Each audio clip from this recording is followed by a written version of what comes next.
సర్వాధికారి వందనాలు. ప్రభువును ప్రేమించి మరొకసారి యెహోవా అనే ఛానల్ ద్వారా నీ వాక్యాన్ని వినడానికి మమ్మల్ని సమకూర్చిన నీ ప్రేమ కొరకే కృతజ్ఞత చెల్లిస్తున్నాను తండ్రి. ఈ సమయంలో ప్రభువా నీ సన్నిధి మాకు తోడుగా ఉంచి మా రాష్ట్రంలో మా దేశంలో ఉన్న ప్రతి పరిస్థితుల నుంచి నీ ప్రజల్ని కాపాడు, సంరక్షించు, ఆదరించు. దేవా మా రాష్ట్రంలో మా దేశంలో క్షేమము, నెమ్మది, ధైర్యము ప్రజలను అనుగ్రహించు. ఈ రక్షణ కార్యాన్ని జరిగించు, నరకము నుంచి విడిపించు. నీ పరలోక రాజ్యాన్ని ఏర్పాట్లు ఉన్న వారిని సిద్ధపరచమని యెహోవా అనే ఛానల్ ద్వారా నీ వాక్య పెరుగులో మాతో మాట్లాడమని యేసు నామంలో వేడుకుంటున్నాము తండ్రి. ఆమేన్.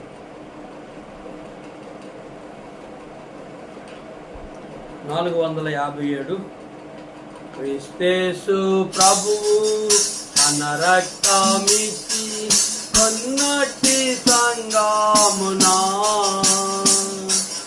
ఎవరు చేరెదిరో వారే ధన్యులు, పరలోకమే వారిది.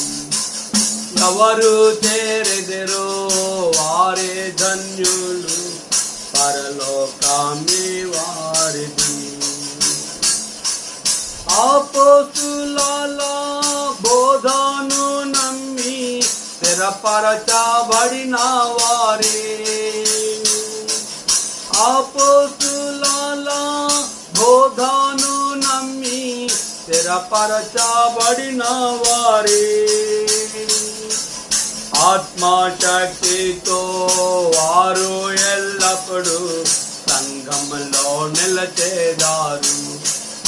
ఆత్మశక్తితో వారు ఎల్లప్పుడూ సంఘములో నిలచేదారు. క్రీస్తు ప్రభువు తన రక్తమిచ్చి కొన్నటి సంఘమునా ఎవరు చేరెదిరో వారే ధన్యులు, పరలోకమే వారిది. ఎవరు చేరెదిరో వారే ధన్యులు, పరలోకమే వారిది. పట్టు వదలక సంఘముతో కూడి ఎవరు ప్రార్థించేదారో, పట్టు వదలక సంఘముతో కూడి ఎవరు ప్రార్థించేదారు. ప్రార్థన ద్వారా సాతాను క్రియలు బంధించేదారు వారే, ప్రార్థన ద్వారా సాతాను క్రియలు బంధించేదారు వారే.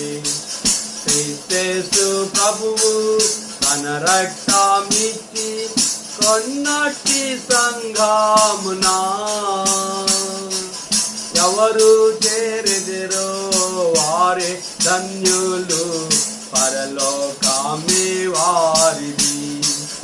ఎవరు చేరెదిరో వారే ధన్యులు, పరలోకమే వారిది.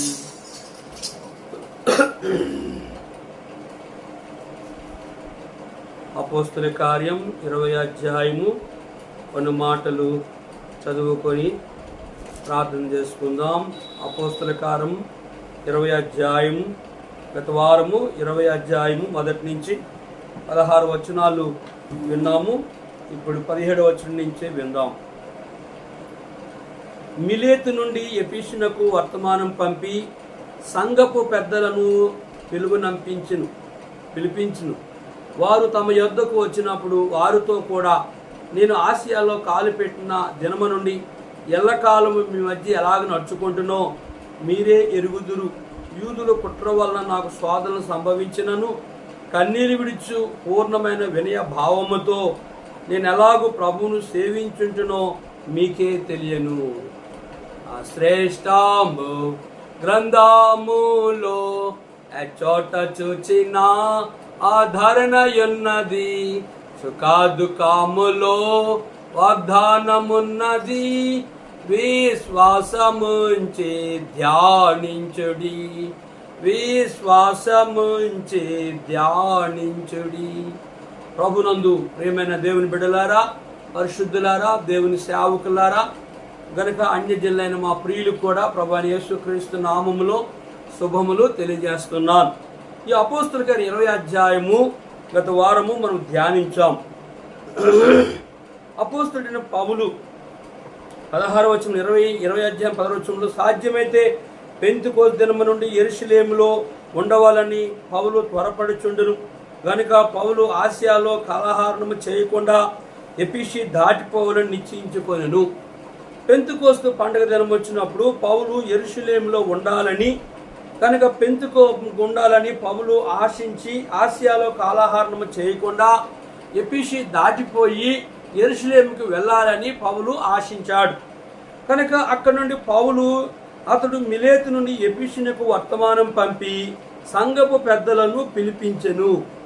అతడు ఎఫెసు నుండి మిలేతు నుండి ఎఫెసుకు వర్తమానం పంపాడు. ఏం వర్తమానం పంపాడు? సంఘ పెద్దలను పిలపమని, వారిని రమ్మని చెప్పి ఆహ్వానించాడు.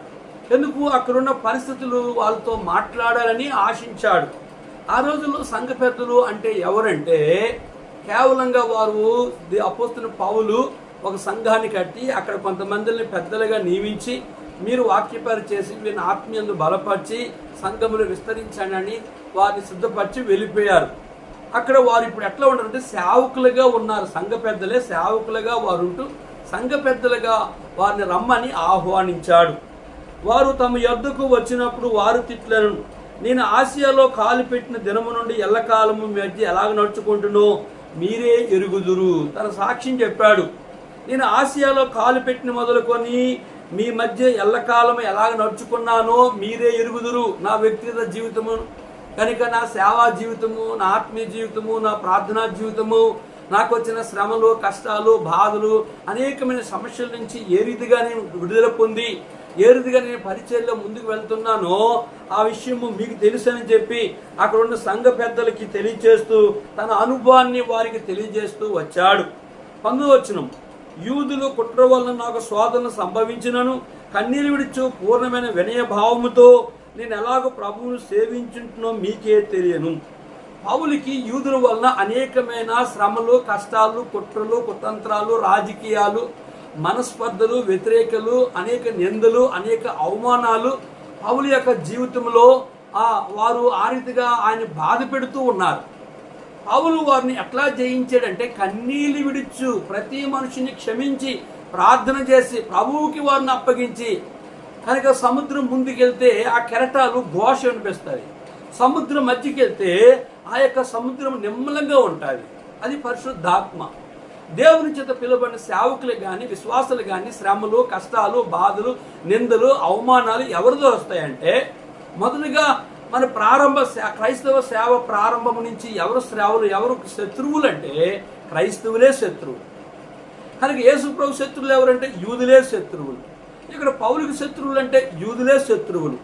ఈరోజు సంఘాల్లో ఉన్నవారు సేవకులకు శత్రువులు అంటే సంఘస్థులే శత్రువులు, సంఘంలో ఉన్న విశ్వాసులే శత్రువులు, తోటి సేవకులే శత్రువులు. కనుక అన్ని జనులు ఎట్లా శత్రువులుగా ఉంటారు? అయితే వారందరినీ జయించడానికి పౌలు ఏమి వాడాడంటే కేవలంగా ప్రార్థన, కేవలం ప్రభువు సన్నిధానంలో కన్నీరు కార్చి వినయ భావముతో దేవుని సన్నిధానంలో ఏం చేశాడు? మొరపెడుతూ ప్రభువుని సేవించుచు వారిని జయిస్తూ వచ్చాడు. ఇది పౌలు యొక్క అనుభవము, యేసు ప్రభు అనుభవము, నా అనుభవము కూడా ఆ రీతిగా ఉండి మన శత్రులతో నోరు, కత్తి, కర్ర, పోలీస్ స్టేషన్, కోర్టులకి లేదా అన్యజనులకి వెళ్ళి తీర్పు తీర్చుకునే వారంగా మనము ఉండకూడదు. 20వ వచనంలో, మరియు ప్రయోజనకరమైన ఏది నేను దాచుకొనక బహిరంగముగాను ఎంటెంటను మీకు తెలియజేయచ్చు, బోధించు, దేవుని ఎదుటను మారు మనసు పొంది మన ప్రభువైన యేసుక్రీస్తునందు విశ్వాసం ఉంచవలని యూదులకు గ్రీసు దేశస్థులకును ఎలాగూ సాక్ష్యం ఇచ్చుంటునో మీకే తెలియను. పౌలు అంటున్నాడు, ప్రయోజనకరమైన ఏది నేను దాచుకొనక ఎంటెంటను బహిరంగముగాను బోధించుచు, ఎంటెంటను బహిరంగముగా బోధించుచు. నిజమైన సేవకుడు సంఘములో కానీ సేవకుని గృహంలో కానీ కనుక పరిశుద్ధులుగా కానీ తోటి సేవకులు కానీ ఉన్నది ఉన్నట్టుగా బోధించాడు. పౌలు ఏంటంటే సమాజంలోను సంఘంలోను బహిరంగముగాను యూదుల్ని ఖండిస్తూ వచ్చాడు. అది దేవునికి ఇష్టమైన బోధ కనుక ఆ రీతిగా పౌలు ఏంటంటను తెలియజేయచ్చు, బహిరంగముగా బోధించు, దేవుని మారు మనసు పొందాలని. ఓ యూదులారా, మీరు మారు మనసు పొందాలి, మీ పాపాలు విడిచిపెట్టాలి, మీరు రక్షించబడాలి, మీరు బాప్తిసం పొందాలి, మీ ధర్మశాస్త్రాన్ని ఎరిగిన వారేండి కూడా, దేవుని వాక్యం ఎరిగిన వారేండి కూడా మీరు ఎందుకు ఈ రీతిగా మారు మనసు పొందట్లేదని వారిని హెచ్చరిక చేస్తూ వచ్చాడు. కనుక ప్రభు అయిన యేసునందు విశ్వాసం ఉంచవలని యూదులకు గ్రీస్ దేశులకు సాక్ష్యం ఇచ్చిచుంటున్నో మీకే తెలియదు. కనుక మీరు ప్రభు అయిన యేసునందు విశ్వాసం ఉంచాలి. క్రైస్తవ భక్తి అంటే ఏదో చర్చికి వెళ్ళి భక్తిని తీసుకుని బల్ల తీసుకుంటే విశ్వాసాలు అయిపోరు. కనుక ప్రభు మందిరానికి వెళ్ళి మారు మనసు పొంది రక్షించబడి ఆత్మ తీవ్రత కలిగి విశ్వాసం కలిగి విశ్వాసులు. కనుక అబ్రహాము విశ్వాసులకు తండ్రి. విశ్వాసం అంటే అర్థం ఏంటంటే లేనిది ఉన్నట్టుగా నమ్మేవాడు, ప్రార్థించితే నమ్మేవాడు, కనుక ప్రార్థనకి జవాబు దేవుడు ఇస్తాడని నమ్మేవాడు, అడిగితే దేవుడు ఇచ్చేవాడు అనేది విశ్వాసము. కనుక అటువంటి విశ్వాసం కలగాలని పౌలు యూదులకు గ్రీస్ దేశస్తులకు ఎలాగూ సాక్ష్యం ఇచ్చున్నాడో మీరు ఎరుగుదురు అని పౌలు అక్కడ స్పష్టంగా నేను ఎలాగ సాక్ష్యం ఇచ్చానో మీరు ఎరుగుదురు అని చెప్తూ స్పష్టంగా తెలియజేస్తూ వచ్చాడు. ఈ దినాలు కూడా దేవుని సేవకులు ఉన్నది ఉన్నట్టుగా బోధించేవారు బహు తక్కువ మంది ఉన్నారు. దేవుని సేవకుడు ఉన్నది ఉన్నట్టుగా సంఘంలో కానీ గృహంలో కానీ భార్య పిల్లలకు కానీ సంఘస్థులకు కానీ తెలియచేస్తే వీరికి శత్రువు అవుతాడు సేవకుడు. దేని కొరకంటే సత్యాన్ని బోధించినప్పుడు సత్యాన్ని అనుసరించలేని వారు శత్రువులుగా ఉంటారు. ప్రియ సహోదరి సహోదరుని సేవకు వచ్చిన నాటి నుంచి ఈరోజు 30 సంవత్సరాలు కూడా ఇవే అనుభవాలు సేవకుల ద్వారా విశ్వాసం ద్వారా.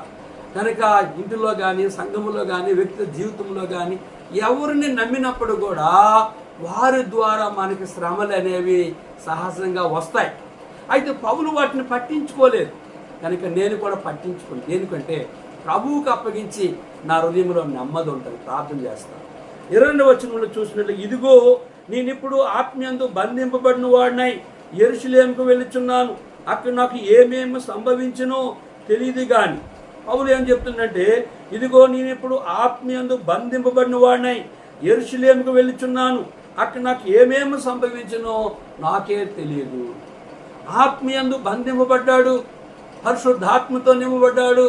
ఎముకలో మంట, హృదయంలో మంట, ఆత్మలో మంట కలిగి ఎప్పుడు ప్రభు స్వరం విని ప్రభు కొరకు ఆత్మీయంగా బతుకుతూ తన ముందు ఎటువంటి శ్రమలు కష్టాలు బాధలు నిందలు ఆపదలు నమ్మిన వారే మోసం చేసినప్పుడు కూడా కనుక పౌలు వాటన్నిటిని పట్టించుకోలేదు. ఆత్మీయందు బంధింపబడిన వాడై నేను యెరూషలేముకు వెళ్ళుచున్నాను, అక్కడ నాకు ఏమి సంభవించునో తెలియదు కానీ బంధకములను శ్రమలను నా కొరకు కాచుకుని పరిశుద్ధాత్మ ప్రతి పట్టణంలో నాకు సాక్ష్యం ఇచ్చున్నాడని చెప్పి బంధకములను శ్రమలు నా కొరకు కాచుకొని ఉన్నాయని పరిశుద్ధాత్మ దేవుడు ప్రతి పట్టణంలో నాకు సాక్ష్యం ఇస్తున్నాడు అని పౌలు అక్కడున్న యూదుల్ని ఉద్దేశించి చెప్తూ వచ్చాడు.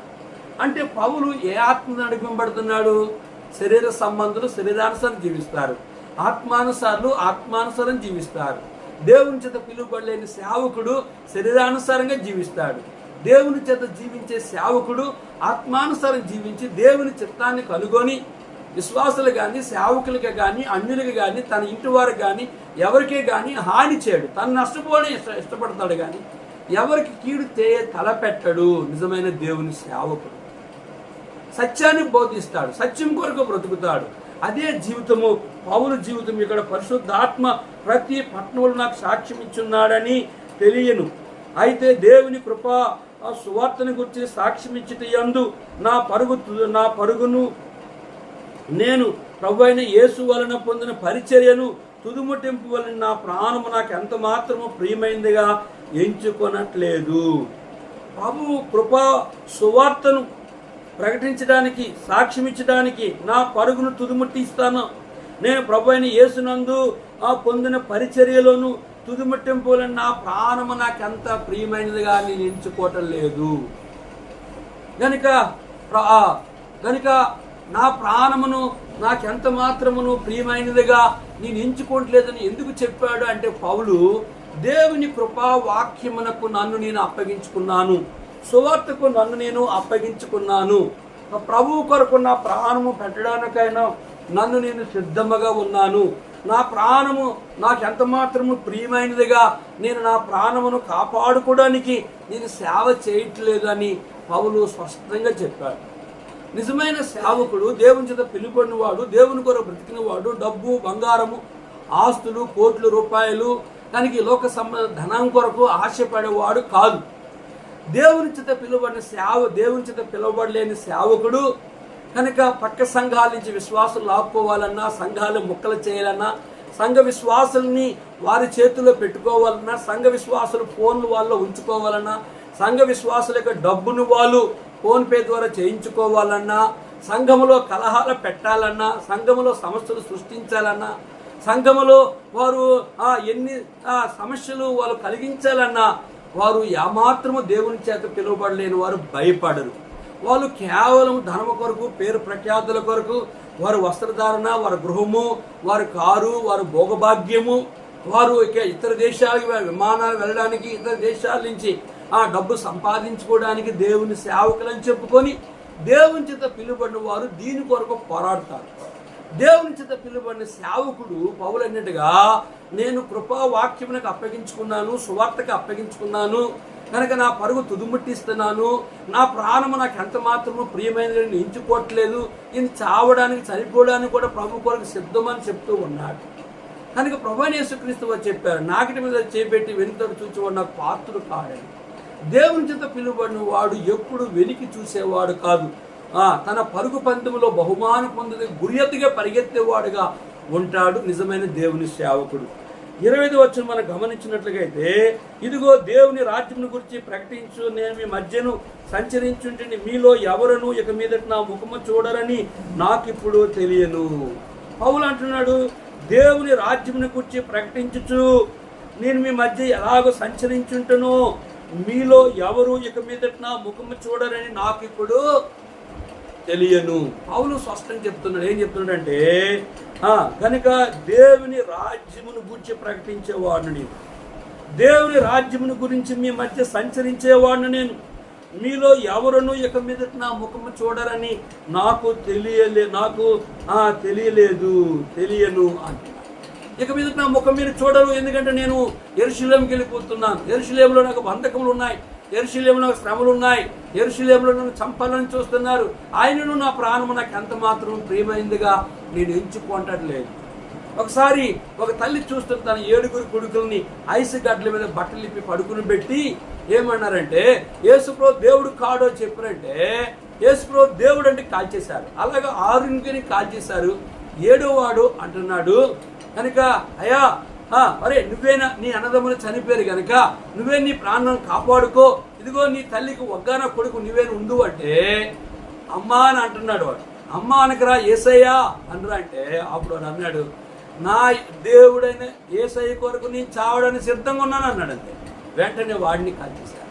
ప్రియ సహోదరి సహోదరుడా, సేవ అంటే ధన సంపాదన, లోక భోగభాగ్యాలు, లోకములో గౌరవ ప్రతిష్టాలు కావు. సేవ అంటే సావు, సేవ అంటే శ్రమ, కష్టము, బాధ, నింద, అవమానం, చావడానికి సైతము సిద్ధపాటు కలిగి ఉండాలి.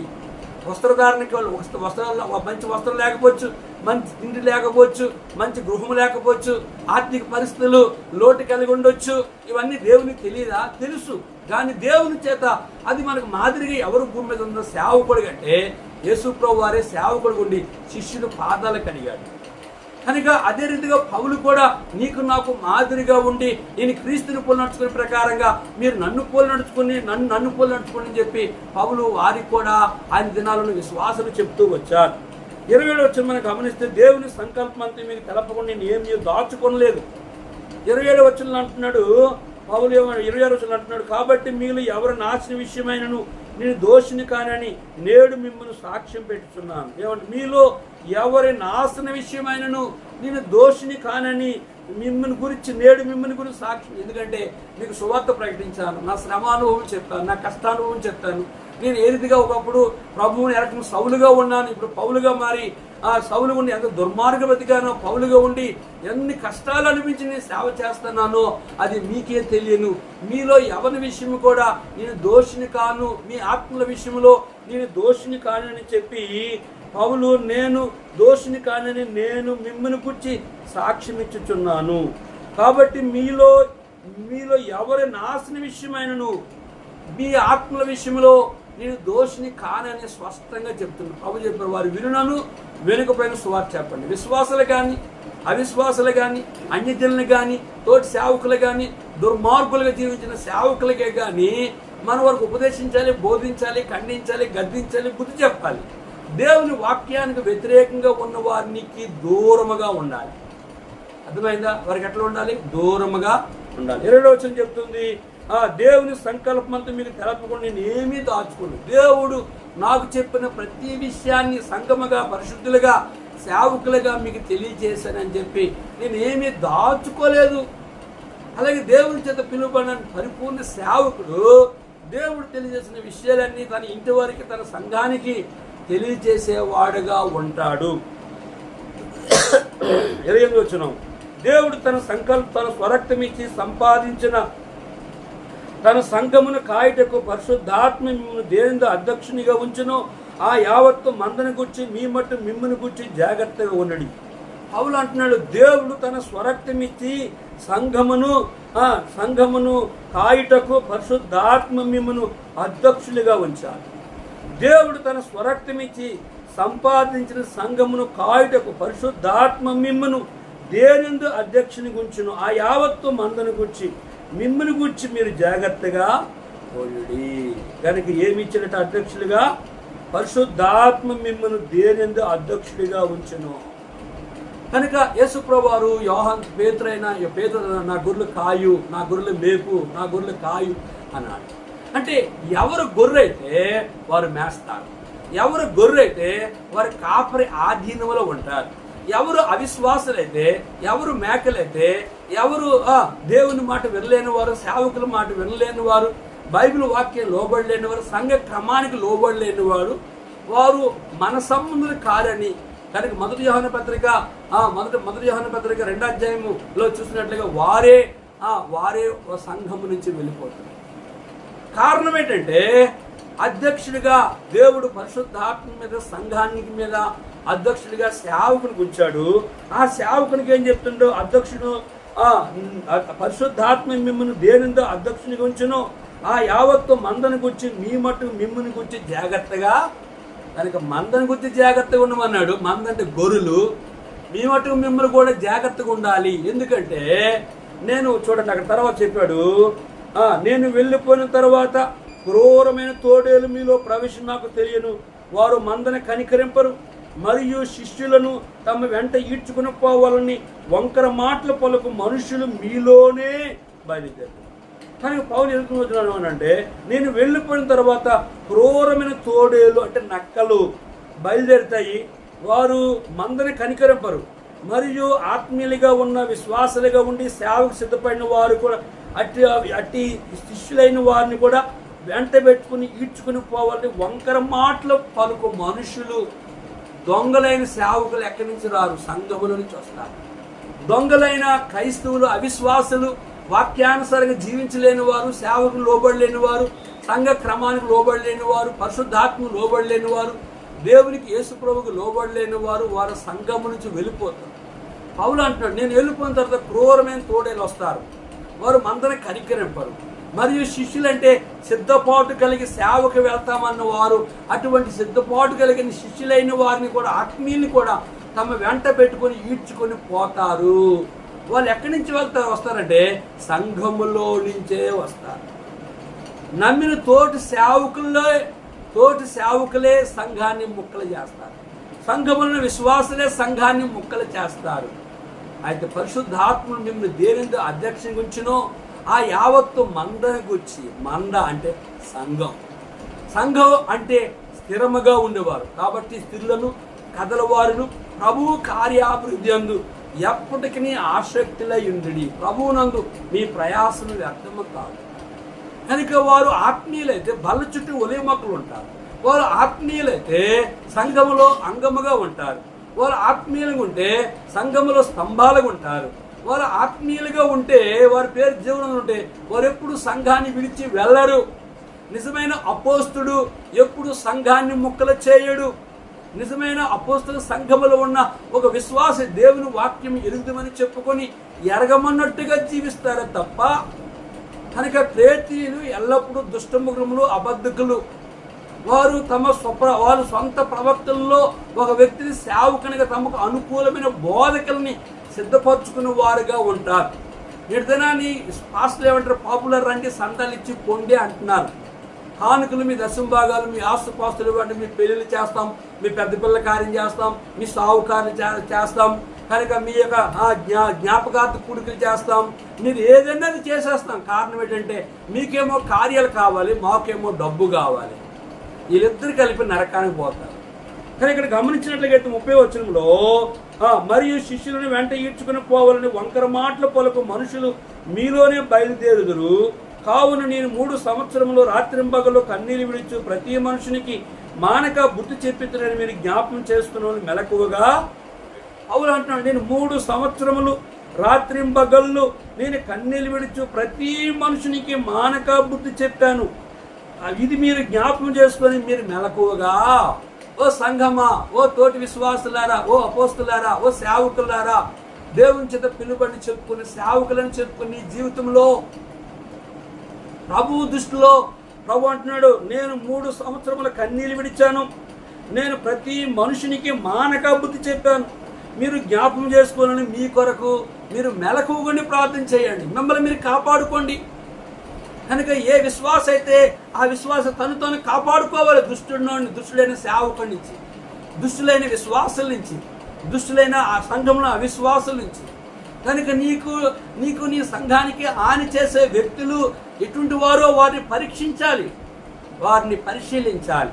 అందుకే మనం యోహాను 10వ అధ్యాయం చూస్తే నిజమైన సేవకుడు ఎట్లా వస్తాడని బైబిల్ చెప్తుందంటే ద్వారము గుండా వస్తాడు. దొంగోడు ఎట్లా వస్తాడంటే అడ్డుదారి గుండా. వాడు ద్వారపాలకుడు పేరు పెట్టి గొర్రెలని పిలుస్తాడు కానీ కనుక సేవకుడు కానివాడు, నిజమైన సేవకుడు కానివాడు. చూడండి 10వ అధ్యాయం 1వ వచనం, గొర్రెలు దొడ్డులు ద్వారమున ప్రవేశింపక వేరొక మార్గమును ఎక్కువవాడు దొంగయు దోచుకునివాడై ఉన్నాడు. ద్వారమున ప్రవేశించువాడు గొర్రెల కాపరి, అతనికి ద్వారపాలకుడు తలుపు తీయను. గొర్రెలు అతని స్వరం వినును. అతను తన సొంత గొర్రెలను పేరు పెట్టి పిలిచి వాటిని వెలుపుగా నడిపించను. మరియు అతను తన సొంత గొర్రెలన్నిటినీ వెలుపు నడిపించినప్పుడల్లా వాటికి ముందుగా నడుచును. గొర్రెలు అతని స్వరం ఎరగని గనుక అవి అతనిని వెంబడించును. అన్యుల స్వరం అవి ఎరగవు గనుక అన్యుని ఎంత మాత్రము వెంబడింపక వాని ఎదురుని పారిపోవాలని మీతో నిశ్చయంగా చెప్తున్నానని వారితో. ఈ సాదృశ్యం యేసు వారితో చెప్పిన కానీ ఆయన తమతో చెప్పిన సంగతులు ఎట్టువో వారు ఆ దినాలు ఉన్నవారు అది వారి జ్ఞానం రాలేదు. చూడండి ఇక్కడ 32వ వచనం చూస్తే, ఇప్పుడు దేవుని కృపావాక్యమునకును మిమ్మను అప్పగించున్నాను. ఆయన మీ క్షేమాభివృద్ధి కలుగు చేయుటకును పరిశుద్ధపరచబడిన వారిలో స్వాస్థ్యం అనుగ్రహించుటకు శక్తిమంతుడు. పౌలు అంటున్నాడు, దేవునికి ఆయన కృపావాక్యం మేము అప్పగించాను. ఆయన మీకు క్షేమాభివృద్ధి కలుగు చేయుటకును పరిశుద్ధపరచబడిన వారిలో స్వాస్థ్యం పొందుటకును శక్తిమంతుడు. ఆయన శక్తిమంతుడు. ఆయన ఏమంటాడంటే దేవుని కృపావాక్యానికి అప్పగించాను. ఆయన మీకు క్షేమాభివృద్ధి కలుగు చేయుటకు మిమ్మల్ని అప్పగించాను. పరిశుద్ధపరచబడిన వారిని స్వాస్థ్యము, పరలోక స్వాస్థ్యము, భూలోకములో ఆయన ఇచ్చిన సకలైశ్వర్యమును అనుభవించి శక్తిమంతులుగా ఉండాలని దేవుడు మిమ్మల్ని ఏర్పరచుకున్నాడని పౌలు సంఘాన్ని బహు కఠినముగా హెచ్చరిక చేశాడు. 33వ వచనంలో, నేను ఎవరు వెండినైనను బంగారమైనను వస్త్రమైన ఆశింపలేదు. నా అవసర నిమిత్తము నాతో ఉన్నవారి నిమిత్తము ఈ నా చేతులు కష్టపడినవని మీకే తెలియను. ఇలాగును మీరును ప్రయాసపడి బలహీనను సంరక్షింపవాలని పుచ్చుకొంట కంటే ఇచ్చుట ధన్యమని ప్రభువైన యేసు చెప్పిన మాటలు జ్ఞాపకం చేసుకోవాలని అన్ని విషయంలో మీకు మాదిరి చూపితనని చెప్పాను. పౌలు ఇక్కడ చెప్తున్నాడు, ఎవరు వెండిని, ఎవరు బంగారమును, ఎవరు వస్త్రములను ఆశింపలేదు. నా అవసర నిమిత్తము నాతో ఉన్నవారి నిమిత్తము ఈ నా చేతులు కష్టపడవని మీకే తెలియదు. అపోస్తుడు అంటే అర్థం ఏంటంటే పిలువబడినవాడు. అపోస్తుడు అంటే అర్థం ఏంటంటే పంపబడినవాడు. అపోస్తుడి యొక్క అవసరతలు ఎవరు తీరుస్తారంటే దేవుడే తీరుస్తాడు. అపోస్తుడు అనే సేవకుడు ఏ సంఘం మీద కానీ, విశ్వాసుల మీద కానీ, అత్తవారి కన్నవారి మీద కానీ, బంధువుల మీద కానీ, సంఘములో ఉన్న డబ్బున్న వారి మీద కానీ ఆధారపడడు. అతడు అపోస్తుడు. కానీ దినాన్ని అనేక మంది సంఘములో ఉన్న విశ్వాసులు డబ్బున్నోళ్ళ మీద ఆధారపడతారు. డబ్బున్నోళ్ళు ఏం చేస్తారంటే వాళ్ళకి చక్రం తిప్పుతూ ఉంటారు. వాళ్ళ డబ్బు కావాలా, వీళ్ళకి వాళ్ళ పనులు అయిపోవాలా. కనుక వీళ్ళు సేవకులు సంఘములో డబ్బున్న వాళ్ళకి బానిసలు అయిపోయారు. కనుక వాళ్ళకి గట్టిగా చెప్పరు. వాళ్ళు ఉపదేశించరు, బోధించరు, ఖండించరు, గద్దించరు, బుద్ధి చెప్పరు. కనుక వాళ్ళని కఠినంగా వ్యవహరిస్తే వాళ్ళ దగ్గర నుంచి డబ్బులు రావు. నేటి దినాన్ని అటువంటి వారు కోకొలలుగా ఉన్నారు. ప్రియ సహోదరి సోదరుడా, నీ సేవ అటువంటిదైతే నువ్వు నీ యొక్క సంఘంలో ఉన్నవారు నీవు కూడా నరకానికి సిద్ధముగా ఉన్నావని 1 కొరింథీ పత్రిక 3వ అధ్యాయంలో మనం చదివితే, వారు కొన్నవారు కర్రగడ్డి కొయ్య కాలుతో కట్టబడిన సంఘం కట్టారు కనుక వారు జీతం పొందొచ్చు, కానీ అగ్నిలో నుంచి మాత్రము వాళ్ళు తప్పించుకోలేరు. కనుక ఇక్కడ పౌలు అంటున్నాడు, మీరును ఇలాగూ ప్రయాసపడి బలహీనలను సంరక్షింపులను పుచ్చుకుంటూ ఇచ్చిన ధన్యం అని ప్రభువైన యేసు చెప్పిన మాటలు జ్ఞాపకం చేసుకోవాలని అన్ని విషయంలో మీకు మాదిరిగా ఉంచాను. నేను సేవకు వచ్చి 31 సంవత్సరం అవుతుంది. కనుక 4 సంఘాలలో నుంచి సేవకుల నుంచి ఎన్నో శ్రమలు, ఎన్నో కష్టాలు, ఎన్నో బాధలు, ఎవరి దగ్గర నుంచి నేను ఎవరి దగ్గర ఏది ఆశించలేదు. నా ముందు ఎవరూ లేరు, నా వెనుక ఎవరూ లేరు. నన్ను ప్రభు పిలిచినప్పుడు ఆకాశ పక్షులు పోయి నేను పోషిస్తాను అన్నాడు. ఆ రోజు నుంచి ఈ రోజు వరకు కూడా 3 సంఘాలు పాడు చేశారు. కనుక సంఘంలో ఉన్న సంఘాలలో కూడా 4 సంఘాలు కూడా కలహాలు, సమస్యలు సృష్టించే వారు ఉన్నారు. కనుక వారు పనులు వాళ్ళు చేసుకుంటారు. పని యోధా పని యేసు ప్రభు పని యేసు ప్రభు వారు. నువ్వు ప్రభు మీద ఆధారపడితే పౌలు గారిని అన్నారు, మీకు మాదిరిగా ఉంచాను, పుచ్చుకోండి కంటే ఇచ్చిట ధన్యత, మీకు మాదిరిగా నేను ఇలాగ చేశాను. కనుక మనము సంఘంలో ఉన్న వారికి మాదిరిగా ఉండాలి. అతడు ఎలాగ చెప్పి మోకాళ్ళను వారు అందరి ప్రార్థన చేసింది. అప్పుడు వారందరూ చాలా ఏడ్చిరి. మీరు ఇక మీద నా ముఖము చూడాలని అతడు చెప్పిన మాటకు విశేషముగా దుఃఖించుచు. అతడు ఇలాగ చెప్పి మోకాళ్ళ మీద వారు ప్రార్థన చేశారు. వారందరూ ప్రార్థన చేశారు. అందరూ పౌలు కొరకు ఏకీవించి పౌలు విషయంలో అందరూ మోకాళ్ళ మీద ఉండి ప్రార్థించారు. అప్పుడు వారందరూ చాలా ఏడ్చారు. అయ్యా, నీకు బంధకములు కాచుకున్న నేను యెరూషలేముకు వెళ్తున్నావు, ప్రతి పట్టణంలో పరిశుద్ధాత్మ నీకు తెలియజేస్తుందని చెప్తూ ఉన్నావు కనుక తిరిగి నువ్వు యెరూషలేముకు వెళ్ళొద్దు అని అతన్ని ఆటంకపరుస్తూ ఉన్నారు. అప్పుడు వారందరూ చాలా ఏడ్చిరి. వారు మీరు ఇక మీదట నా ముఖము చూడరని అతడు చెప్పిన మాటకు విశేషముగా దుఃఖించి పౌలు చెప్పాడు, ఇక మీదట మీరు నా ముఖము చూడలేరు. నేను బంధకములు, శ్రమలు, మరణము, నా ప్రాణము నాకు ప్రియమైనదిగా ఎంచుకోవట్లేదు. శరీరం సంపు వారికి భయపడకడి, శరీరమును ఆత్మను పడద్రోసిన నరకమును పడదోసిన ఆ దేవునికి భయపడాలి. సాతానికి, సంఘములో ఉన్న విశ్వాసులకి, సంఘములో ఉన్న డబ్బున్నోళ్ళకి, సంఘము తోటి సేవకులైన దుర్మార్గులుగా జీవించిన సేవకులకి నిజమైన సేవకుడు ఎప్పుడు ఏ సంఘాన్ని ముక్కచ్చు, ఏ విశ్వాసాన్ని కూడా తన సంఘంలోనికి నడిపించుకోడు. ఏ అవతల విశ్వాసి ఆ విశ్వాసకి డబ్బుని, దశంభాగాన్ని ఈ సేవకుడు లాక్కోడు, తెప్పించుకునేవాడు దొంగోడు. ఇక్కడ మనం గమనించినట్లయితే పౌలు మెడ మీద పడి అతను ముద్దు పెట్టుకొని వారు వాడ వరకు అతను సాగనంపరి. పౌలు మెడ మీద పడి అతను ముద్దు పెట్టి వారు వాడ వరకు అతని సాగనంపుతూ వచ్చారు. కనుక ప్రియ సహోదరి సహోదరుడా, మన జీవితంలో శత్రువు, ఆ అపవాది ఎవరిని మృంగుదునా అని 24 గంటలు వాడి పని పాడు చేయడమే వాడి పని. వాడికి తోడుగా సేవకుల్ని, వాడికి తోడుగా విశ్వాసులైన దేవుని విరోధం బ్రతికిన విశ్వాసుల్ని, దేవుని విరోధంగా బ్రతికిన క్రైస్తవులని వారిని తమ తోడుగా నరకాన్ని తీసుకెళ్ళడానికి సాతాను సిద్ధంగా ఉంటే, సాతాను మాట విని సేవను పాడు చేసే సేవకులు ఉన్నారు, సాతాను మాట విని సంఘాన్ని పాడు చేసే విశ్వాసులు ఉన్నారు, సాతాను మాట విని సంఘంలో ఉన్న అవిశ్వాసులు ఉన్నారు. వీళ్ళు ముగ్గురు కలిపి వాడు సాతానుకు తోడుగా వీళ్ళని తీసుకెళ్ళిపోతున్నాడు సాతాను.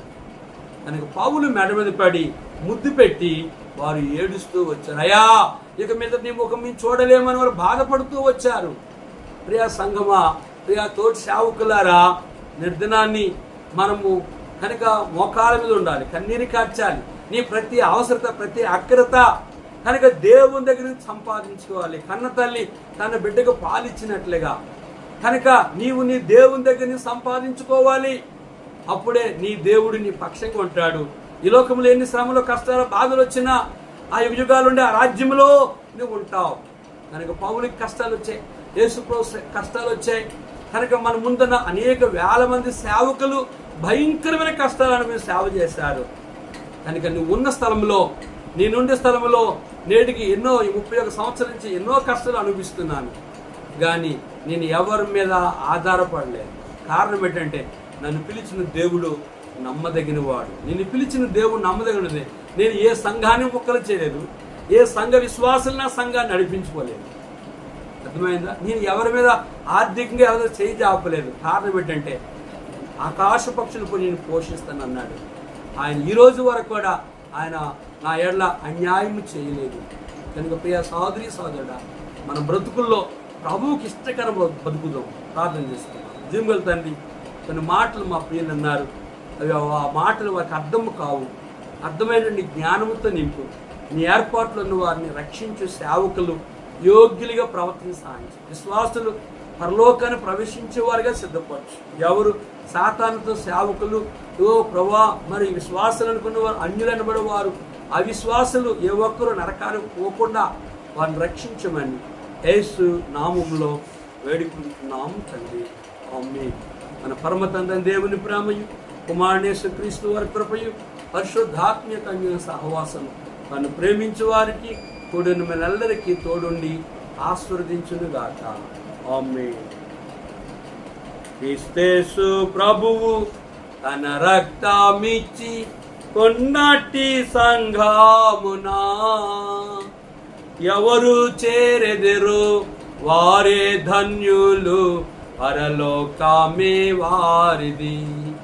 ఎవరు చేరెదరు వారే ధన్యులు, పరలోకమే వారిది. Praise the lord.